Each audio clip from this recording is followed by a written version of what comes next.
avionics and air safety. For that, we request our chief guest, Dr. E.S. Paul Russell, Senior Assistant General Manager, Air India Engineering Service Limited, Trivandrum. He has accepted our invitation and ready to deliver the lecture for the modern avionics and air safety. I hope it may be very useful for the aeronautical and aerospace engineering students. First, I'd like to thanks to our management, our director madam, our director and CEO, Dr. Anand Jacob Parthi sir, AESI Vice President and Chairman of AESI Chennai branch. Always he is motivating and supporting us to do some important webinars, workshop and conference and seminars. On the basis of this one, today, to honor the legacy of the Indian aerospace scientist and former President Dr. APJ Abdul Kalam, 89th birth anniversary, whose birthday is also celebrated as World Students' Day. He played a leading role in the development of India's missile and nuclear weapons program, and was also an author, but above anything else, he wanted the world to remember him as a teacher. It's the main important points. So always he wants to be a teacher. And he was awarded the Bharat Ratna in 1997 and Padma Bhushan 1990. So all are aware of this message from the Dr. APJ Abdul Kalam, like inspiring quotes. He has given a lot of quotes. From that, I would like to say one or two quotes. It may be very useful for our students to follow that. He always support and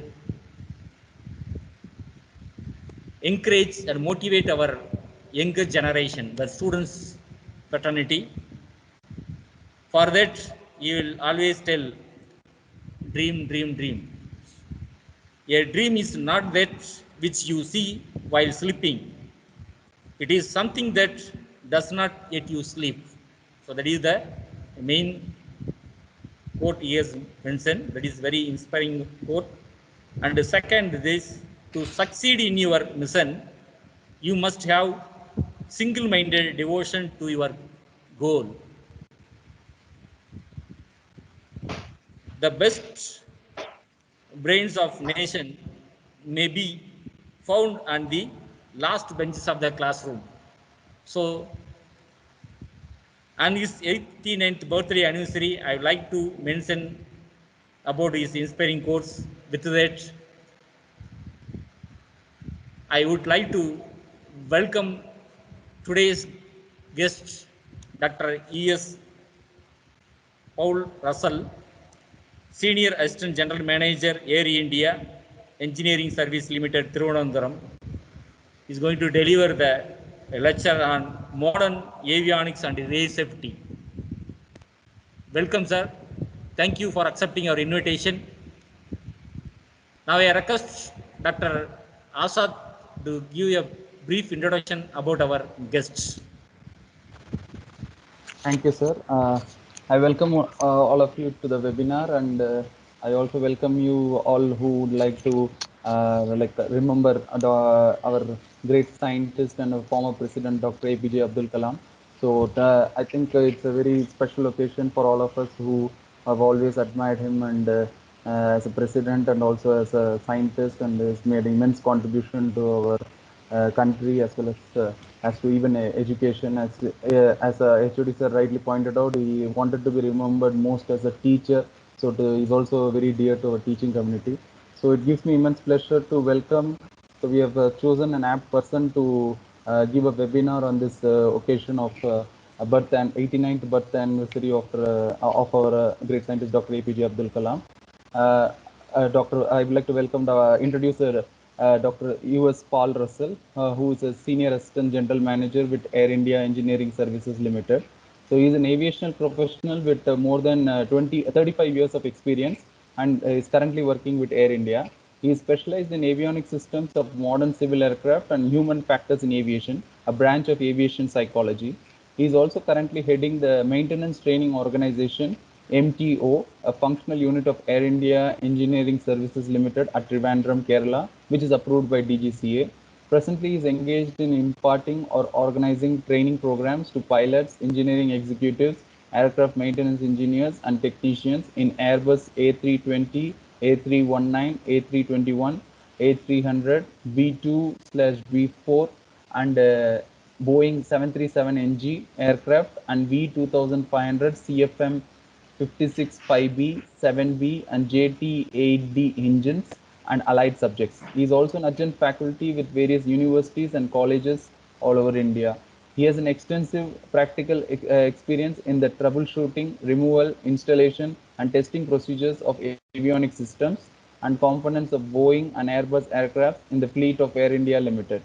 He is a DGCA approved instructor for Boeing and Airbus aircraft and allied subjects like human factors in aviation and safety management systems, etc. He is trained in India and abroad in maintenance of modern aircraft. He is a graduate BE in Electronic and Communication Engineering. He is a postgraduate in Electronics and Control Engineering. He also has another MTech postgraduate in Embedded Systems.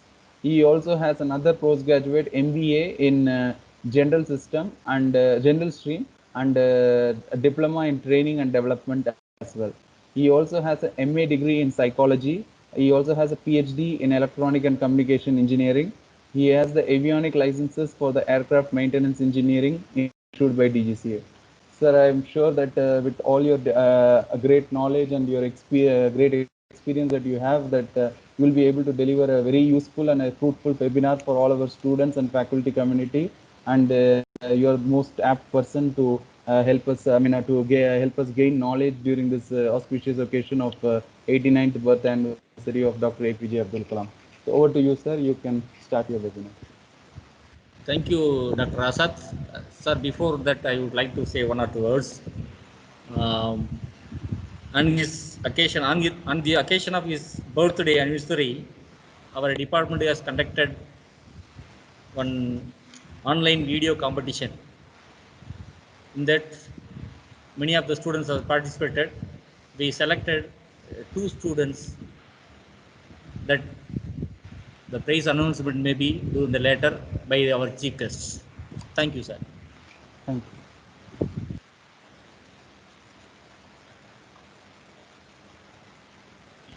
you. Before I start, my presentation is visible, sir? Yes, sir. Yes, sir. Yes. Thank you, Dr. Asad, for the nice introduction which you have given about me. And I would like to talk next almost about 1 hour on avionic systems in modern aircraft and how these avionic systems are contributing for the safety of the aircraft. That's what I have entitled my talk today. So I am so thankful at the outset to the HOD and Aeronautical Society of India, in which I am a fellow of Aeronautical Society of India. So I'm always grateful to get associated with colleges as well as the functions of Aeronautical Society of India. So thank you once again for this opportunity. Now, in case you would like to mail me or you would like to communicate with me, feel free to write to this mail ID and I'll be able to get back to you. So maybe we'll be discussing a lot of ideas for students who are doing the project and papers and so many other activities as well in aeronautical engineering, particularly in the civil aviation side. And in case you would like to communicate with me, you can have this email ID handy with you. Now, I would like to talk quite briefly on these topics. One is initially, I want to just define what avionics means for civil, military, and general aircraft.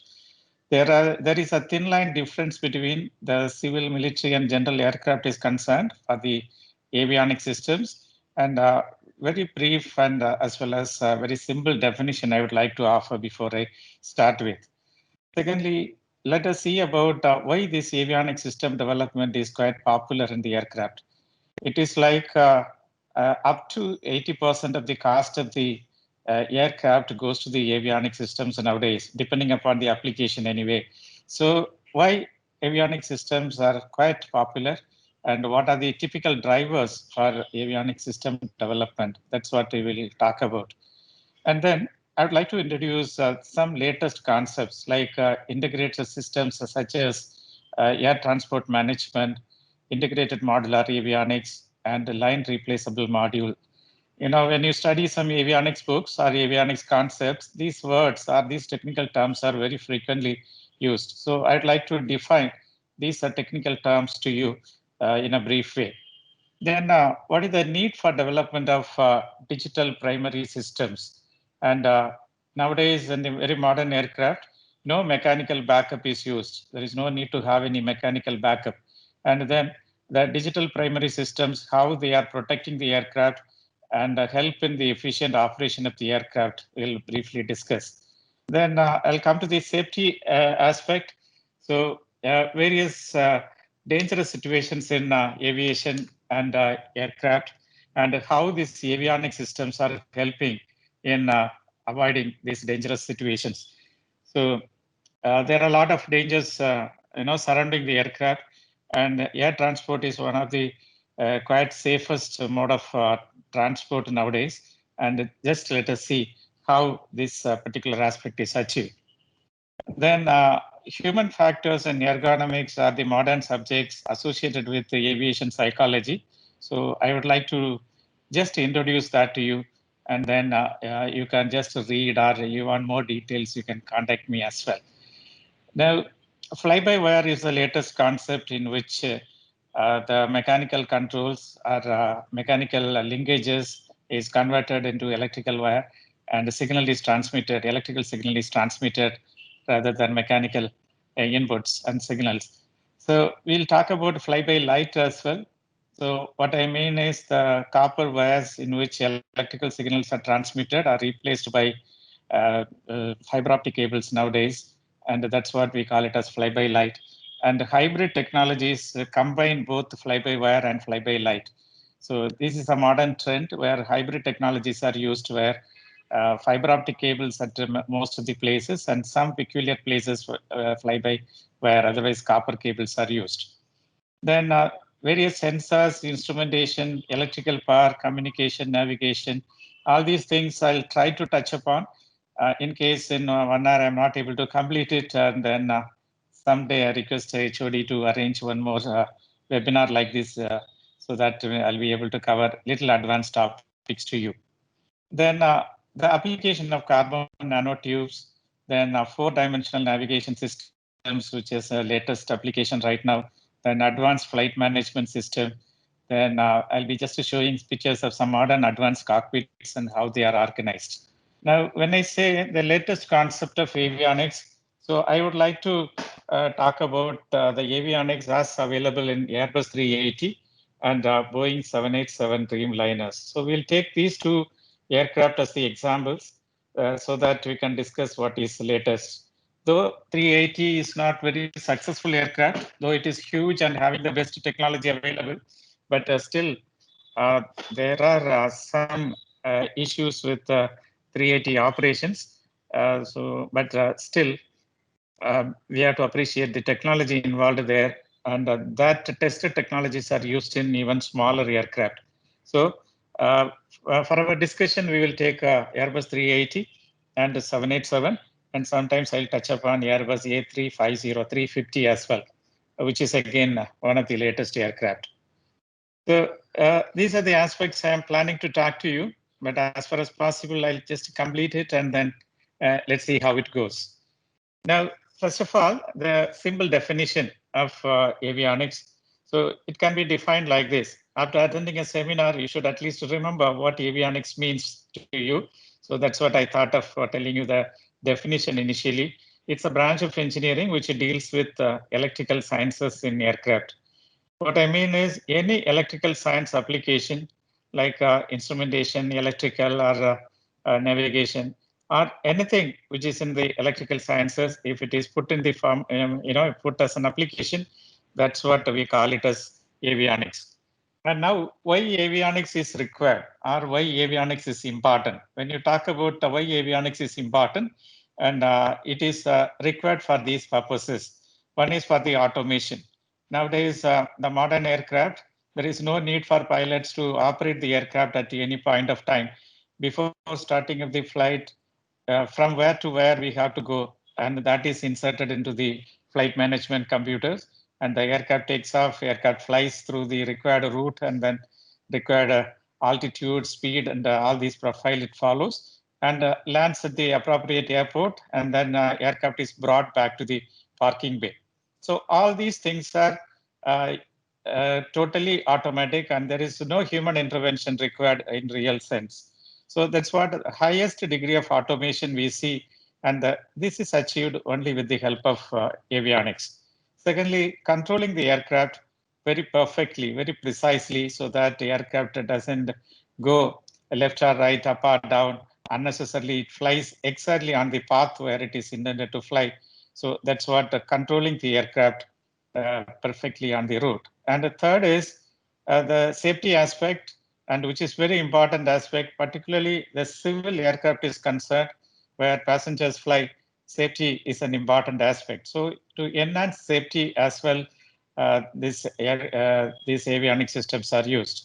So we can just say highest degree of automation, and then controlling the aircraft perfectly on the path intended to fly, and then safety is the third aspect why avionics is used. Now, we have more electric aircraft now, and more integrated systems are available now. So what I mean here is, nowadays, instead of using pneumatics and other power sources, so electricity is used as most of the places. Say, for example, so the heating of the aircraft fuselage or wing or engine area. So we used to have hot air ducted from the engine and then use it. But nowadays that ducting the hot air or tapping the hot air is totally avoided, and electricity is used for the purpose of heating. So then engine starting, pressurization, air conditioning, all these purposes, we don't use pneumatic power, we use only electrical power. And then this concept has just come up now. Now in the modern aircraft, say 787 or Airbus 350 and 380 to some extent, this more electric concept is used. So we say the aircraft which are available now are called more electric aircraft. Secondly, more integrated systems are used. So when we talk about the integrated circuits or the computers which are made quite smaller and but efficient using ICs or integrated circuits, all these things we see applied in the electronics or avionics which are available in the aircraft. So we call it as more integrated aircraft as well as more electric aircraft, and that they are the key words which we use modern times. Now, interestingly, this is a oversimplified diagram which shows that automation means total automation. So in the aircraft, only we require three controls now: land, fly, and off. These are the three controls required, and the rest everything is automatically controlled according to the computer, according to the information what we give to the flight management system. But whenever we talk about complete automation, of course, there is a human element there, and a human always says automation will never replace me. That's what the human factor is all about. So a human element is always there in the system, though everything is automated. So probably in the lower classes, your teacher would have told, quit staring out of the window, because when you grow up, no one will pay you to sit there and just look out of the window. But now just to look at the highest paid profession, one of the highest paid professions is pilot.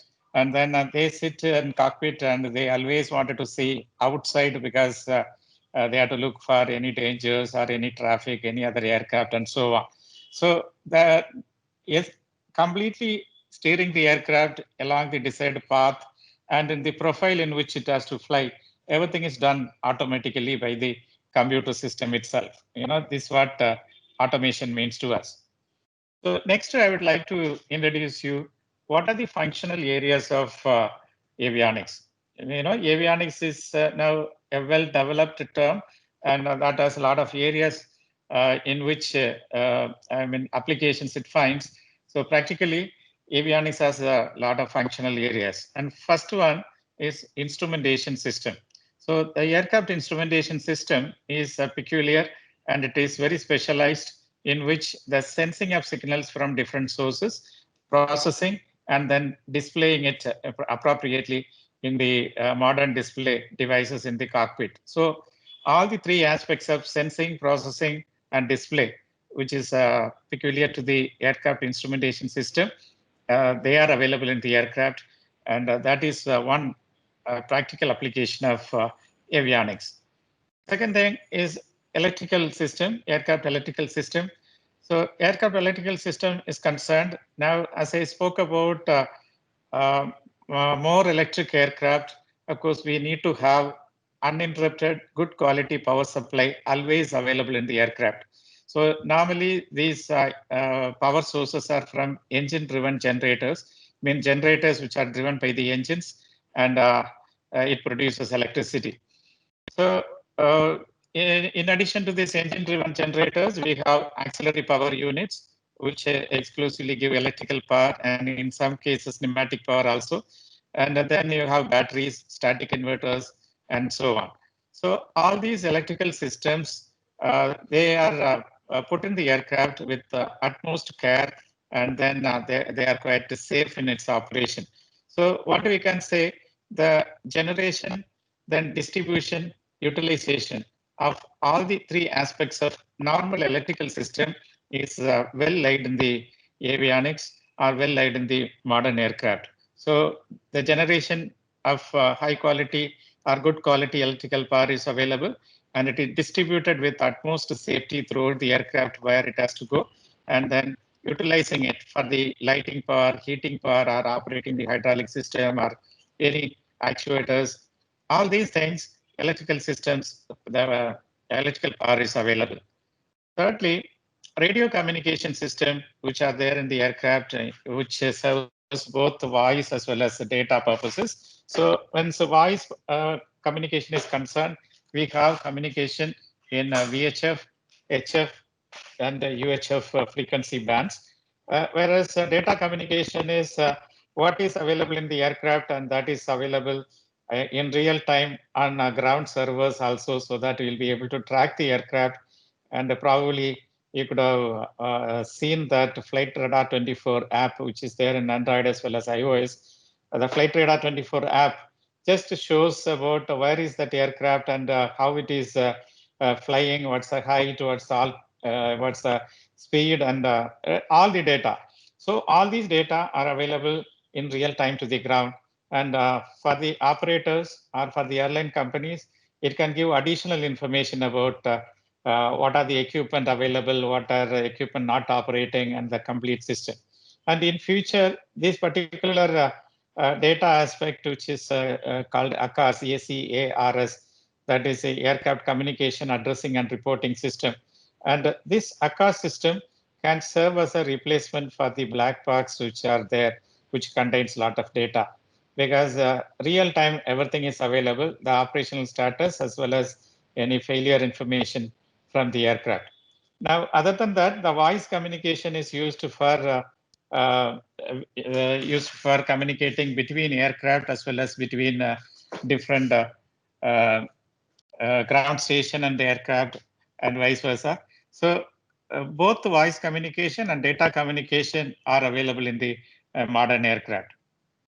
Then aircraft navigation system, that's quite interesting one to steer the aircraft on the route in which it has to fly. So we have GPS based system, inertial navigation system, combination of many other navigation systems available, so that with high accuracy, the highest accuracy, the navigation can be achieved. So these are the functional areas of avionics as far as a civil aircraft is concerned: aircraft instrument system, electrical system, radio communication system, navigation system, and so on. So, but these are the major functional areas. Now, the typical drivers of commercial avionics is concerned. Modern aircraft always adapts, or modern aviation system always adapts the tested technologies. So if a new technology comes in, and if this technology is tested, and then it is found that it is perfectly all right working, and the reliability is very high, and then it is adapted in the civil aviation design. So as safety is paramount here, all these things like the safety aspect, then failure information, what I mean is reliability, all those things are initially to be established. But then right now what we have is a very excellent pilot interface in terms of display, then voice communication, voice responses, and then touch screen and so on. So all these things, the pilot interfaces are just constructed with in the very modern aircraft. And then the display technology is also, we have HD display or even high resolution display systems, as well as touch screens and so many other things. I'll be showing some of the example cockpits later.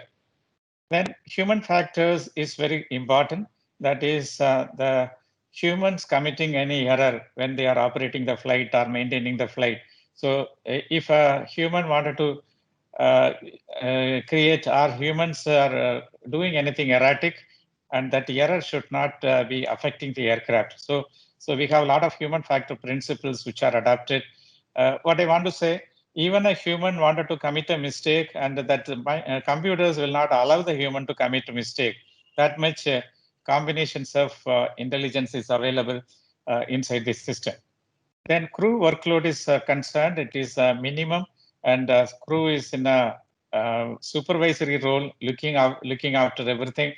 And but then computers, they operate, and any place, any failure is noted, then humans can very easily take over for a safe continuation of flight. So safety is very important. And nowadays, passenger comfort is also important, because the air conditioning system should be quite adaptive, as well as we have the cabin altitude, which is available in the aircraft, is kept very low. So humans get a feeling that they are very close to the sea level pressure, even if the aircraft is flying at any altitude. As well as the in-flight entertainment system, then Wi-Fi, internet, all those things are given, so that the passenger comfort is ensured. Now, to implement these things, it's very much required to have the best avionics systems put in place. And that's what the drivers for commercial avionics. What I say, the avionics systems are improved, as well as we are adapting to new avionics systems because of these reasons. Now, when you look at this visual, the engine control and flight control are concerned. 2000 and beyond, what we see is for the engine control, full authority digital engine control. It means the complete control of the engine is automatically controlled, and there is no human intervention required. The full authority is given to the computer to control the engine when it is flying. Whereas the flight control is concerned, the primary digital primary is there. It means the inputs which are given from the cockpit through the control column or the side stick in the aircraft, that is converted into electrical signal, and that is taken to the computer, then processed, and then it is sent to the actuators, either in the tail area or in the wing, where flight controls are located. And now in this particular process, there is no mechanical linkage available. But even with the older generation Airbus 320, which is one of the best aircraft, and in that for the rudder operation, mechanical control backup is already available. It means what? Computers control everything, but still we had a mechanical backup. So now nowadays, the modern design, there is no need to have any mechanical backup. It means the computers are capable of controlling the complete systems, flight control systems, and the reliability of this system is very, very high. Now, this is what I just wanted to show you. The mechanical linkage in the left side of the diagram. From the rudder pedals, they are just connected through the mechanical linkage in Airbus 320 to the rudder. This is a backup. Otherwise, previously, wherever they could not put a fly-by-wire control system, so they used this mechanical interface. But now the same 320 is redesigned with computers like ELAC. ELAC stands for elevator aileron computers, and then spoiler elevator computers. So all these computers, they will be taking the rudder pedal input and then convert into electrical signal, and then that is given to the rudder. So the mechanical linkage is totally removed from the aircraft in the modern design. And there are a lot of advantages here. When the deleted equipment, I have just put it, there is a flight augmentation computers that's deleted, then spoiler elevator computer that is deleted. It means that there is a reduction of computers which are there in the previous generation. They are deleted, but then there are some sensors and wires which are available, and there are a lot of weight saving into that. So I'm not getting much detail into that as I have very limited time, but these things are quite interesting for you. Whatever you just normally see as a mechanical linkage, everything is now converted into electrical signal, and they have not kept any mechanical linkage in the modern aircraft. So we call it as e-rudder modification, which is done in Airbus 320 aircraft. So by this small modification itself, the weight saving is approximately about 40 kg, and the fuel saving and the fuel efficiency is quite high, and the maintenance cost reduction is quite high. The wear and tear of the mechanical components are not there. That's what very interesting. And rudder trim will not affect autopilot. And there are many advantages. If you go inside and then see how this e-rudder, which is added value for Airbus 320. And the same concept is used in all the modern aircraft in the latest design of the aircraft. So now the question comes, how much automation is good for aviation? So if you look at DC-9 aircraft, which is one of the oldest aircraft, so a lot of controls available in front of the pilot, in front and sides, then in the pedestal, then as well as on the roof. There are a lot of controls, switches, meters, indicators, and different colored lights. A lot of things are there. But now Airbus 320 is concerned, you see, there is absolutely well organized cockpit with some displays, and up and down is the only command required. The rest everything can be done automatically, and using a side stick it can be easily achieved. Now I wanted to show you when I mean computers in the aircraft, how they look like. And there is a compartment in the aircraft called the avionics compartment. And this avionics compartment is generally below the cockpit floorboard. So what I have shown in this picture, there is a rack-like structure, and that is kept below the cockpit. And there these computers are located. And these computers such as automatic direction finder and TCAS, traffic alert and collision avoidance system, DME, distance measuring equipment, air transport control, VHF Omni range. So these navigational computers are located in these racks. And this compartment is air conditioned, and then some areas are fire protected. And then we keep all these computers in a very safe as well as in a cool atmosphere. That control center is available below the cockpit. And above the cockpit, of course, control of the aircraft that is done by the pilot. And below the cockpit, we see all these things. Now, when you just look at the structure of these computers, so the front face of the computers generally has some LED lights, blue, green color, red color, amber color like this, as well as one push button. And that push button is called a test push button.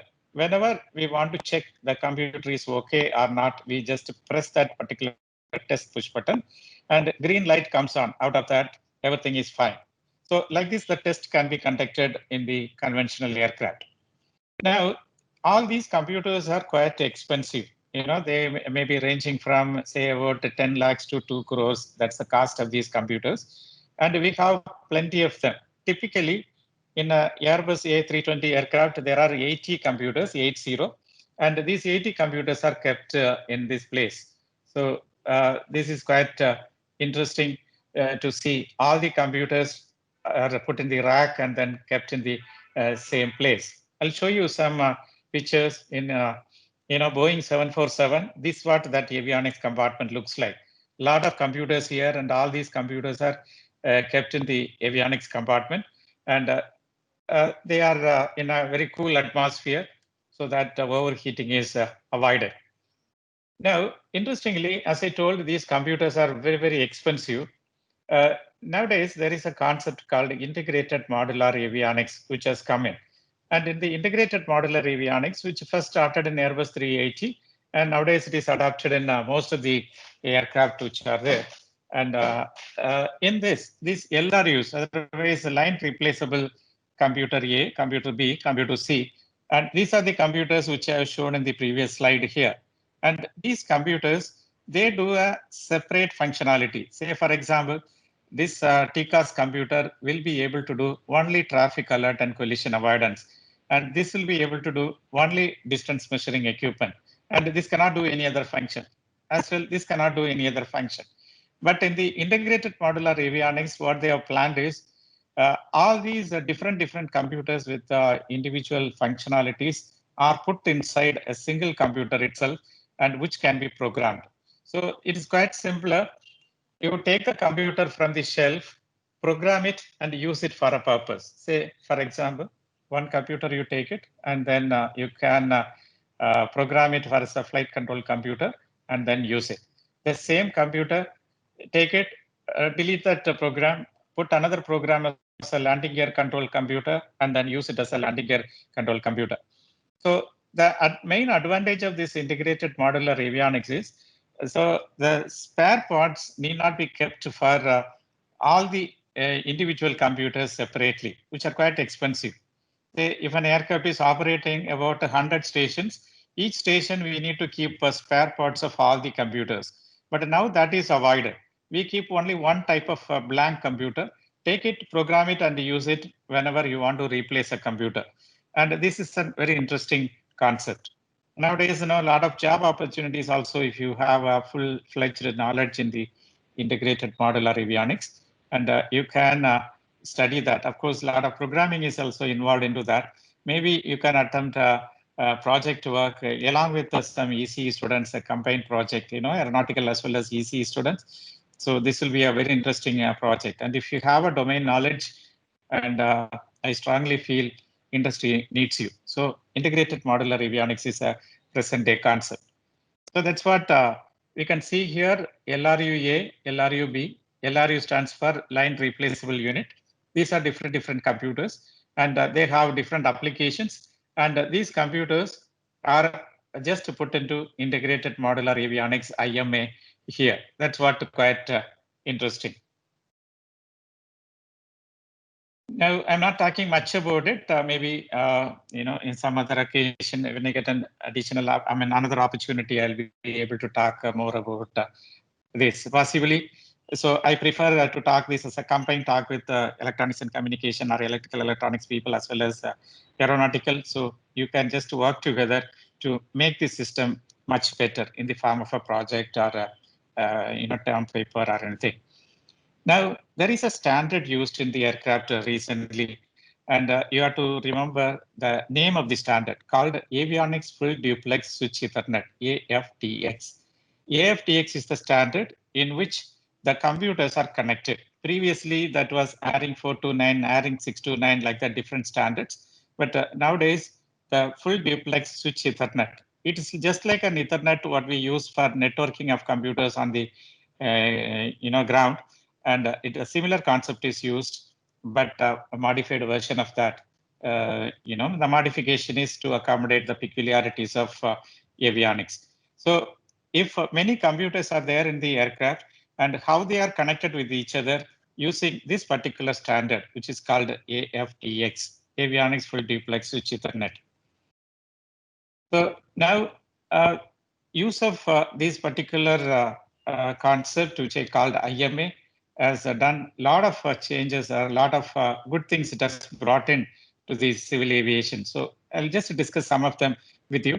And reliability has increased a lot. Very high reliability of about 99% or even more than 99%. And secondly, very easier fault finding, where any failure or any system failure or any wiring failure or anything is available. It's very simple for us to troubleshoot and find out. Then updatable and simplified systems. Systems can be updated only by changing the software loaded into that, so that additional functions and then efficient systems will be available without changing the hardware, where the hardware cost is the highest. So it is quite easy to change the software for a lower cost. Now, the direct maintenance cost per seat is reduced to 24%, and direct maintenance cost per ton is reduced to 33% in 380 because of incorporation of this IMA, integrated modular avionics concept. Now, another interesting thing I would like to share with you is here what we see is a 777 aircraft, the flight control system computers. The flight control system computers are so huge, and that is, about 6 computers. So 6 computers are used for that purpose. But now in 787 Dreamliner, we see the complete flight control computers are replaced with 3 small boxes, and that reliability is very high and lightweight and very less power consumption and less emission of heat. All those things are the highlights of that. So interestingly, I was talking about in the beginning about more electric aircraft as well as more integrated aircraft. So this is what we see in the integrated aircraft. In the integrated aircraft, the huge systems are reduced and then very smaller systems are available, which are more efficient, very energy efficient, as well as functionally also they are very efficient using the VLSI technology as well as system on chip. There are a lot of technologies which are very advanced, and using that it is constructed. Now, another interesting thing now to in the aviation is having this maintenance laptop. So we call ML maintenance laptop. So when the aircraft arrives to the parking bay, so we can connect to the aircraft without visiting the aircraft at a remote location from this maintenance laptop through Wi-Fi to the aircraft, and we have access to all the systems which are there in the aircraft. So all the systems in the aircraft can be accessed through this maintenance laptop. We can do setting up CV, resetting CV, conducting the test of certain systems. Everything can be remotely done, and that increases the turnaround time of the aircraft. So that way, this maintenance laptop is a very, very useful thing, which is available in 787 as well as many modern airliners. I'm not getting much into this again. So one more concept I'd like to say and then go forward. So there are 2 types of technologies we talk about. One is less paper technology. Another one is paperless technology. In the less paper technology, most of the things are available in the computer and the display units itself. And there is no need to carry huge manuals and a huge paperwork there. So here, in this less paper technology, very less amount of documents are carried on board. But of late, we found that with cursor control unit and the keyboard, then displays, all these things, and there is no need to carry any papers. So that's what we call it as paperless technology. There is no paper required to be carried, and everything is in the computer system itself. Then talking about the dangerous situations which are there in aviation.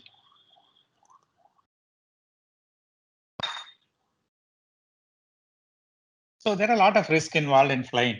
In the maintenance, construction, operation of the aircraft is concerned, there are a lot of risk involved. But in fact, air transport is one of the very safest mode of operation. So when it is a very safe mode of operation, and there are issues which are there, which are design related issues, hardware related issues, environmental issues like thunderstorms or ice which falls or any reason. Then another thing is about the human factors. Otherwise, failure can occur because of the human stupidity as well. So design related failures can occur, then hardware related failures can occur, environment related failures, then humans committing mistakes. All these things can occur in the aviation. And I'm going to tell you how avionics is utilized so that these type of failures can be contained and it will not develop as an accident. Now the skies are full with a lot of traffic, a lot of aircraft, and the airports are very tight, and the operational complexities are great. You know, there are a lot of complex operations at the airport area where the margin of error is very, very low. It means what? Out of all these aircraft, pilots or the hardware of the aircraft, if a small mistake in any one of the aircraft, and that is going to be quite expensive. So the margin of error is very low. So avionics systems are designed so that even some error happens anywhere, it's not going to affect the system. So this what just to show air density of the world at any given point of time, so many aircraft flying in the sky. So when so many aircraft they are flying in the sky, so naturally that is going to be a real issue that we have to control all these aircraft as they are operating with a high speed, and then in a difficult terrain, difficult ground conditions at some of the airports. Then the air traffic can be so high, and sometimes you know, at Delhi, Mumbai airport or some of the airports like Heathrow airport. So we have a lot of aircraft flying at a time very close to the aircraft. So unless avionics or systems are put in place to you know, monitor and control these aircraft, it is going to be disastrous. Now, there are many accidents took place even in India, and all these accidents, there are some underlying reasons. When an aircraft is just, you know, brought to ashes like this, it's definitely going to hurt us, hurt the company, hurt the country, hurt the manufacturers, and so on. So we have to give lot of importance so that this type of accidents will not happen. Now, I'll just mention some of these things to you. What are the possible accidents which are happening? Hydroplaning is one type of accident which can happen where the aircraft just slips off the runway. If there is a sea or pond nearby, the aircraft slips off there. And the hydroplane can form because of the water particles are due to in a rainy condition, and the wheel is just lifted up. When the wheel is lifted up, you know, the aircraft just slips off the runway. So sometimes what happens if the wheel is lifted above the water particles, the wheel just slips off the runway. So the pilot while landing may not know the condition of the runway from the cockpit. So he may think that everything is perfectly all right.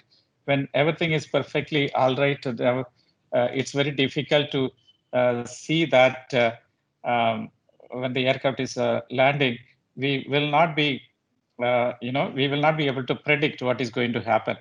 So in that particular case, what we have to have is a lot of sensors located in the landing gear of the aircraft. That gives an idea to the pilot, as well as automatically it just protects the aircraft. Automatically it protects the aircraft so that you know, auto brake system, anti-skid system, and similar systems are all put in place. And when these systems are put in place, the aircraft is protected. And avionic systems are the related computers. After getting sensor inputs, it releases the brake or it, you know, anti-skid function it operates, and then hydroplaning is avoided.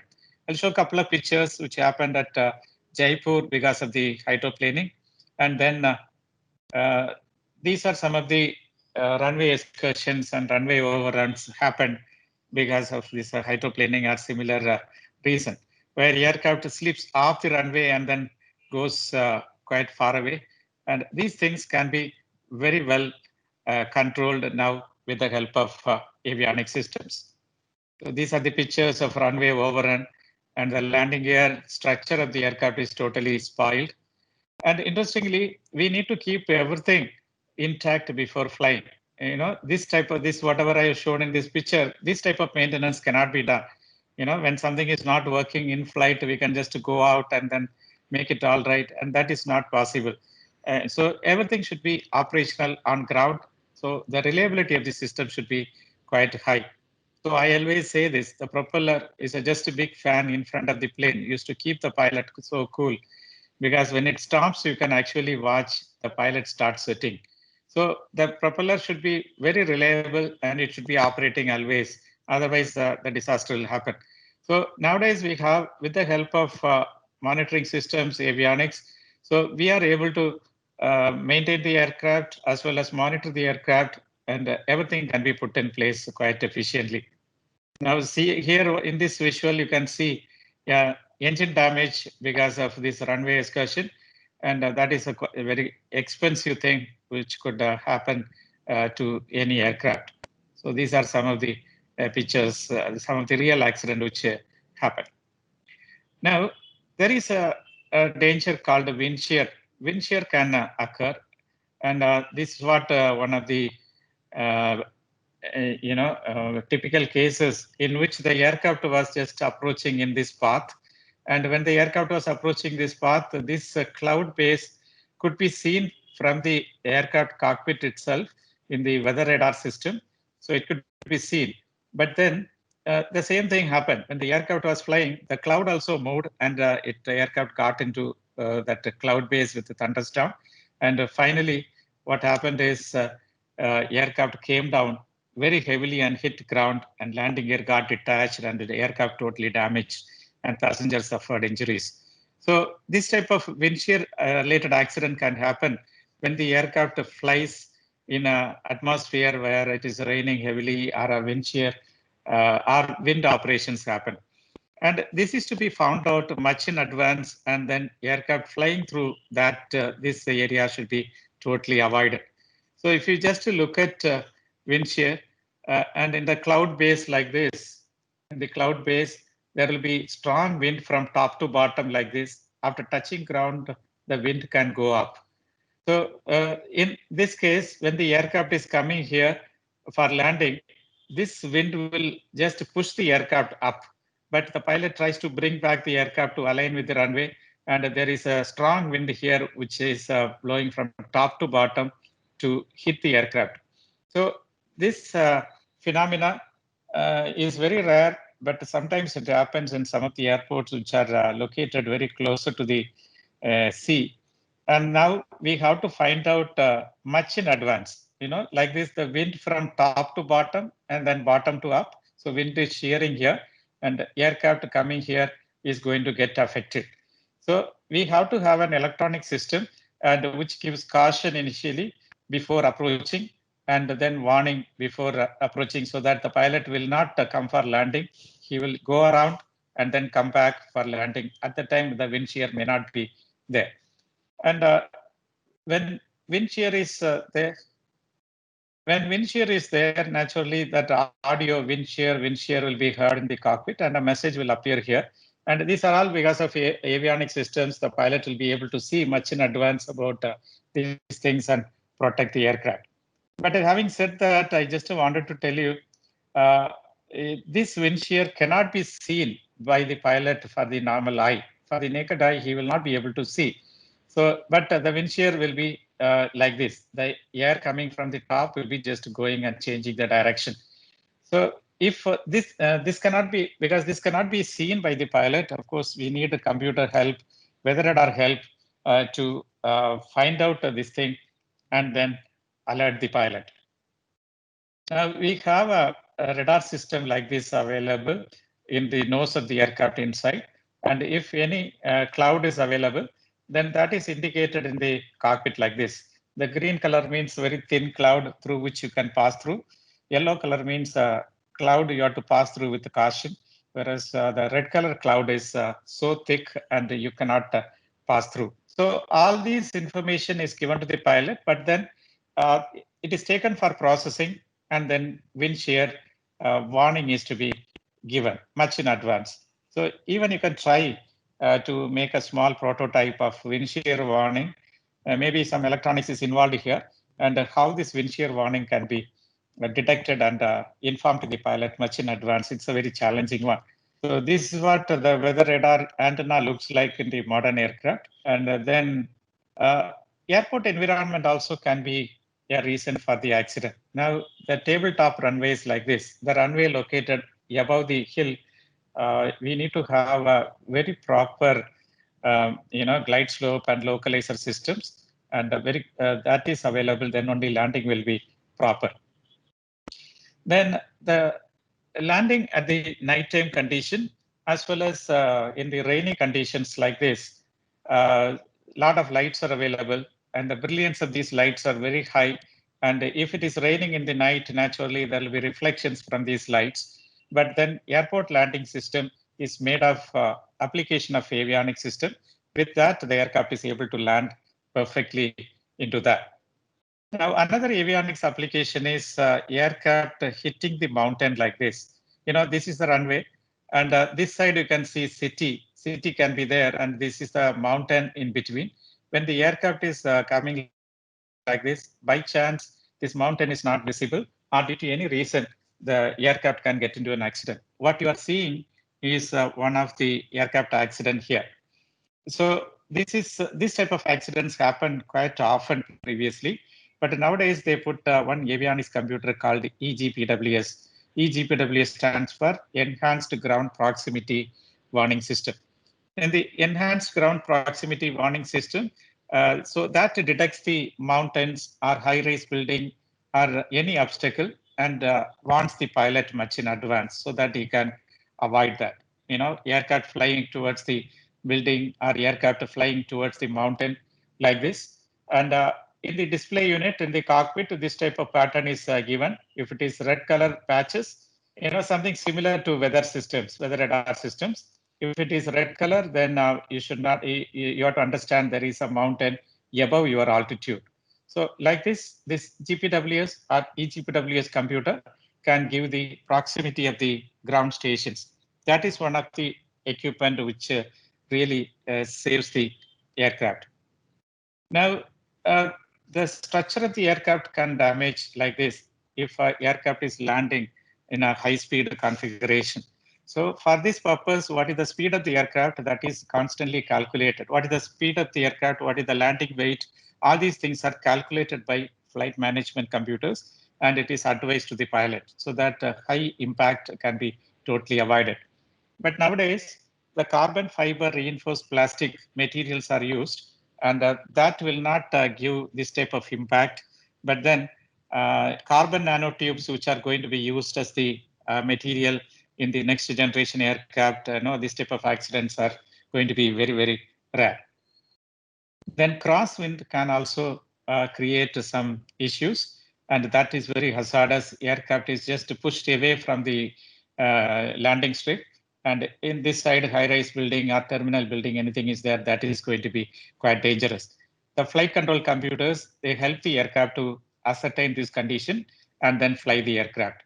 Then due to crosswind, the wing can touch and a high bank angle can be created and it can touch.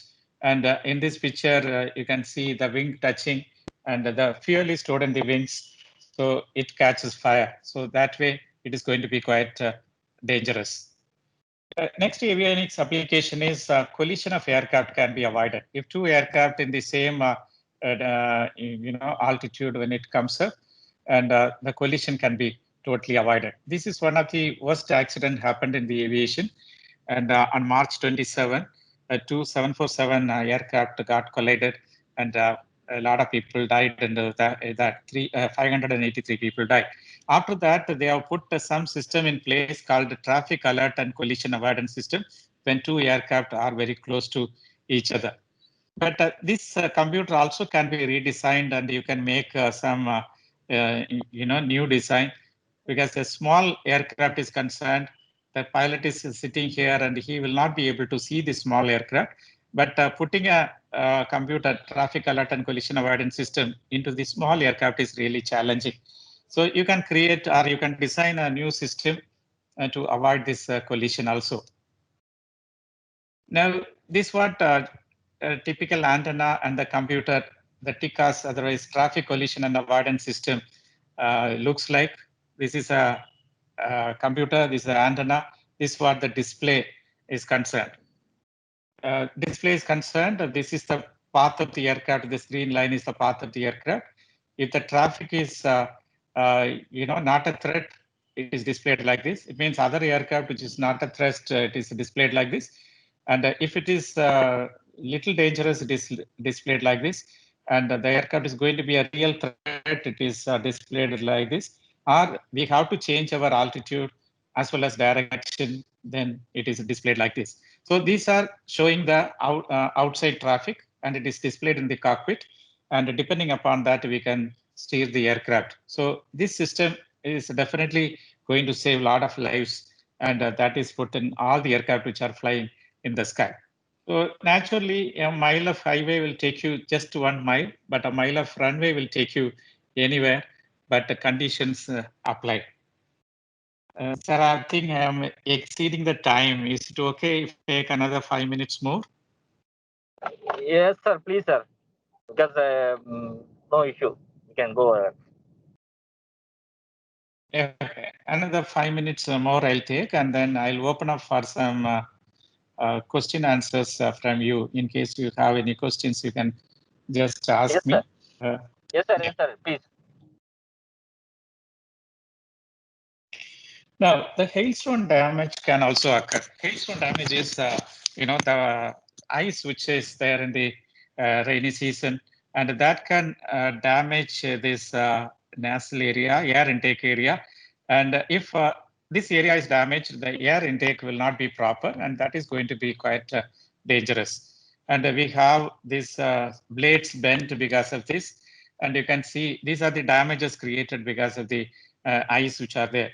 And this hailstone damage, what is the extent of damage, pilot will not be able to ascertain, but the sensors located at many places will give a clear-cut understanding and how to fly the aircraft with the changed characteristics and after this accident. Now, the heating of the leading edges, the engine intake area, then sensor places, for there, when the high altitude of the aircraft is concerned, when an aircraft goes to the high altitude, naturally these places will be accumulated with a lot of ice formation. And this ice formation can be totally avoided by heating these areas. In older generation aircraft, we duct some air from the engine and send it in small tubes and then heat this area. But nowadays, electrical heating is used in the modern aircraft, in the more electric aircraft. Then sometimes if ice formation is available outside the aircraft before takeoff, in some of the airports, it happens. We in South, we don't have this issue. So we can de-ice the aircraft before takeoff itself. Then bird hit is another thing which is interesting. When the bird hits the aircraft, it is going to be quite dangerous. Probably you remember this US Airways which fell in water because of bird hit. Both the engine failed and fell in water. And there are 2 occasions where the birds hit and then hit the pilot, and the pilot also died. It's very dangerous. The bird may be of 2 kg weight, but then the force in which it hits because of high-speed aircraft, the momentum created is quite high. It's quite dangerous. And for this also, a proper way of dealing with the birds is not put in place. And, one idea is killing the birds, but killing the bird is not a good solution because they are also like aircraft. They have a flight school. They just teach how to fly and so on. So we have to find out some methods how to avoid this bird hit. Nowadays, millions of money is lost because of the bird hit and subsequent damage in the aircraft. And most of the airports in India, this bird hit is happening. And they use some ultrasonic waves, then high power lights and so on. But still, a foolproof method is not available. Then there is a fire hazard always available with the aircraft. And the fire hazard, what I mean, fuel is involved, and then high temperature is involved, high voltage is involved, and we have fire hazard. But all these fire hazards are very strategically controlled by placing the fire extinguishers in the places where it can control, and the sensors which give about the fire warning, smoke warning, etc. So that is again, avionics comes into picture in processing these sensor signals and then giving a warning to the pilot. landing safety is very important. So many aircraft, in a queue for landing. So here you can see so many aircraft in a queue for landing in this visual. And in that case, we need to have particular, air traffic control with the avionics systems put in place. If that is not there, it is going to be very disastrous like this. Now we have avionics systems put in the air transport control or air traffic control, and that is going to control this air traffic very efficiently. So avionics is used even here as well. Now, like this bigger aircraft like 380, where 850 passengers can travel at a time, and we have 5,000 psi hydraulic pressure everywhere, as well as a lot of advanced avionics systems which are put in place. And handling this aircraft is very interesting. And we have this picture was taken when the aircraft landed at Hyderabad once, and then see the number of wheels, number of landing gear systems, and things like that. Everything is to be controlled by electronics. So avionics plays an important role here as well. Then lightning protection, we have lightning protection systems available in the equipment itself, because lightning is not going to affect the aircraft as a whole, but the equipment, navigation and communication equipment can damage. And because of that, we need to have a lightning protection put in place. Then, of course, nowadays in the structure itself, the lightning protection is done by interwoven wire fabrics as shown in this picture. Interwoven wire fabric where lightning will be just avoided hitting the aircraft computers. So now the landing sometimes, that runway lights will not be very clear, and sometimes it is very, very bad condition in which the aircraft may be traveling. So that particular time, we have a lot of landing systems which are GPS based, which are quite modern, which are put in place, and that protects the aircraft. So zero visibility flight is now possible with the avionics system. Now, as far as the engines are concerned, nowadays engines, of course, another 2 minutes I'll take to complete. Anyway, sorry for exceeding the time. So we have the full authority digital engine control. So as shown in this picture, so this particular box, which is electronic control unit, controls the complete engine. Engine flow, vibration, then oil pressure, oil temperature, all the parameters of the engine are controlled by these engine control units. Now, I just would like to complete by showing you some of the cockpits, modern cockpit. In old generation aircraft, this is the cockpit with 5 people who could sit and operate, the pilot, flight engineer, navigator, radio officer, there are a lot of people. But now in the modern aircraft, we have very neatly arranged cockpit. This is the cockpit of 320. So aircraft, and here we have display units, then flight management computers.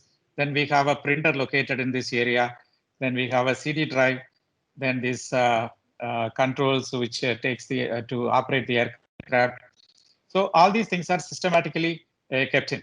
This is the cockpit of Airbus 380 aircraft, whereas all the controls are something similar, but a little huge space is available there. Then Airbus 380 has again a neatly modified cockpit. And of course, we can talk a lot about Airbus 350. And this is called head-up display, in which the pilot will be able to see outside as well, and while reading all the parameters, altitude, speed, everything can be just read. Meanwhile, he'll be able to see outside. And when he has to read the parameters, he has to put his head down here. But this head-up display, he need not put his head down to read. You can see both together. This is what the head-up display, which is seen in the night. Okay, with this, I'd like to complete now. And of course, much more avionics applications are there. And some other occasion, as I told, I will be able to talk to you as part 2 of this program. And now, any questions you have, you can just ask me so that. Or you have anything, you can put it in the chat box also. So Soumya, we put a chat that can we able to attain zero gravity at the airplane under some condition like change in altitude? Yeah, it's possible, very much possible in civil aircraft as well. And for some experimentation, they have tried it at some safe places. It is not done as a routine, but it is done. Thanks for asking this question. And hope I clarified your doubt. And in case anything more you require, you can put it in the chat box, or you can ask me, unmute, and you can ask me as well. Yes, Sir, I have a question. Yeah, please go ahead. Sir, almost all the airliners, they don't have parachutes for passengers, sir. Yeah. And they also gave a reason for that. Is there any alternative for parachutes for the safety of passengers? If you just, thanks for asking it. So if you look at the parachute, how it deploys, it's a very complex process, and a very well-trained people only will be able to use it. And secondly, the parachute is deployed at a higher altitude. All the passengers, cannot use it, and they will not be comfortable. And thirdly, there should be an ejection mechanism. The roof of the aircraft, should come out, and these are all not possible. So perfectly, this solution of parachute is not possible for the civil aircraft. But civil aircraft is one of the safest mode of transport. It's not going to fail. So that way, there is no need to have parachute or any similar thing. And there are a lot of redundancies, lot of systems. Number one system which fails, number two, number three, and so on. And it is not going to fail. So parachute system is in a way not possible. Hope I answered your question. Yes, sir. Thank you. Anyone else? Anyone else having any questions you can ask? Thank you, sir. Thank you very much, sir. Yeah. Because, you are most welcome, sir. And I finally, once again, thank you for giving me this opportunity to talk to you all. And yes, I'm sir, so really, happy and privileged. Yeah, really thanks to you, sir, with your valuable time you spend with our students and with us. Hopefully, our students will contact you already, share your email also. Because I would like to say something about that. Because our sir is a well-known person in the avionics field. Moreover, he is the person giving the intensive training for all the students. Whoever willing means he can very well contact him, or he can through me he can contact him. That also he can do that one. Already our students, 3 or 4 students got internship during the month of March, but due to the COVID, they are not able to proceed further. But anyhow, always he is supporting us and motivating the students over wherever. So I would like to thanks once again, sir, for accepting our invitation and even your valued and experience, share your experience with the students. Really, it was worthwhile. Thank you, sir. Welcome, sir. Thank you to each and every one of you. Sham Narayana, you the more word of thanks. So, respected our chief guest, Dr. Paul Russell, sir. So myself, Sham, professor from Aeronautical and Aerospace Department. So basically, these avionics subjects for aeronautical and aerospace students, normally we will study as a single subject, and we will deal with the little microprocessor and some basic aspects of flight instruments. But actually, while I'm listening your entire lecture, so we felt that whatever the things entire BTech engineering what we covered, everything you just covered within 1 hour, and it is very useful things, and it is very interactive, and also students got a more idea about how a modern avionics system is there apart from our already the old syllabus things. So thank you, sir. Behalf of Aeronautical and Aerospace Department, I would like to thank you, and thank you very much, sir. Thank you, sir.